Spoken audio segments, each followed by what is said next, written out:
So hey everyone, in this video we will see how to fix Samsung Smart View no sound on TV, audio output and codec setting. Fix 1 is check your audio output setting. Using the TV remote, press the home or setting button, navigate to sound then sound output, select TV speaker. Fix 2 is unpair external Bluetooth or wired device. Navigate to setting on your TV, select sound from the menu, go to sound output option. Check for any connected Bluetooth headphone or external audio device. Disconnect any active devices if found.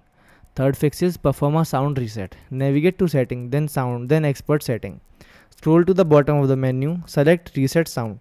Confirm the action by selecting yes. Fourth fix is soft reset the TV.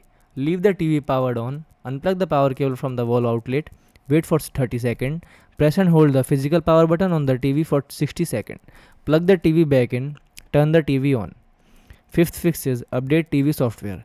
Navigate to setting, select support, choose software update, click on update now, wait for the update process to complete.